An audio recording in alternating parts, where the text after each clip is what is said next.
दोस्तों, जय Shri Ram. BBN Rajasthan channel में आपका स्वागत है। इन दिनों पूरे देश के अंदर श्री राम जन्मभूमि पर बनने वाले श्री राम मंदिर की धूम मची हुई है।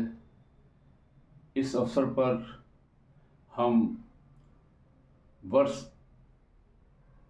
89, 90 और 92 में किए गए कार सेवा के बारे में अपनी यादों को ताज़ा करना चाहते हैं। क्या नाम है आपका? विजय गर्ग। विजय गर्ग। कहाँ, बाड़ी से ही हो? बाड़ी से, कोटपाड़ा बाड़ी। अच्छा, कोटपाड़ा में। आप अयोध्या कार सेवा में गए थे, कब गए थे, कौन से सन में? हम 1992 में अयोध्या कार सेवा में गए थे। हाँ। उस समय सभी भक्तों में, कार सेवकों में बहुत उत्साह था। और मैं जब ढांचे के ऊपर से उतर कर आ रहा था तो ढांचे के ऊपर ही मुझे गुरुजी गोपेश पचौरी जी मिले और मेरी उनसे मुलाकात हुई और बहुत अच्छा महसूस हुआ ये जानकर कि देखो इतनी भीड़ में इतने कार सेवकों अपने गुरुजी मिले हैं। बहुत जब मुझे आनंद आया। ये कौन कौन लोग गए थे आपके साथ?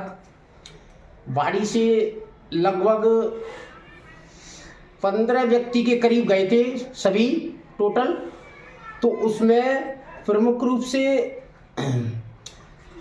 राजीव गर्ग, विजय गर्ग, तारा बंसल, रामबाबू गर्ग, गोपेश पचौरी जी और रमेश दीक्षित जी और अन्य लोग भी थे। काफ़ी लोग थे। ये सब आपको वहाँ अयोध्या में सभी ने कार सेवा की थी। आप ढांचे के ऊपर चढ़ गए और आपको वहाँ जब अपने ही कस्बा के निवासी रहने वाले पचौरी जी ऊपर मिले, हाँ, तो आपको कैसा अनुभव हुआ? मुझे तो बहुत ही खुशी हुई कि देखो इतनी भीड़ में जो इतने ऊपर तक सिर्फ देखो कैसा सहयोग है कि हम दोनों मिल रहे हैं। तो बाकी सभी कार सेवक जो बाड़ी के थे सभी अपने अपने दो तीन के ग्रुप में सभी एक दूसरे के साथ थे और बिखर गए थे और सभी ऊपर जाके सभी ने कार सेवा की थी। अच्छा, वहाँ ऊपर जब तुम पहुँच गए तो उस समय की कोई ऐसी याद है जो बहुत ज़्यादा रोमांच पैदा करती हो? ऐसी कोई याद हो तो बताइए। ऐसी एक याद है, जब मैं बिल्कुल शिखर पर पहुंच गया था तो वहाँ पैर रखने में इतना ऐसा लग रहा था कि अगर थोड़ा सा भी पैर चूका तो कम से कम उस हाइट से 10 मंजिल के करीब लगभग हाइट थी सड़क की, वहाँ से फिसल सकते थे। लेकिन प्रभु राम की कृपा ऐसी थी कि राम जी की कृपा से ही सुरक्षित गए वहाँ पर और सुरक्षित ही नीचे वापस आकर गुरुजी गोपेश पचौरी जी से मिले तो बड़ा उत्साह हुआ। अच्छा, अब उस समय आपको क्या लगता था कि ये राम मंदिर बन जाएगा?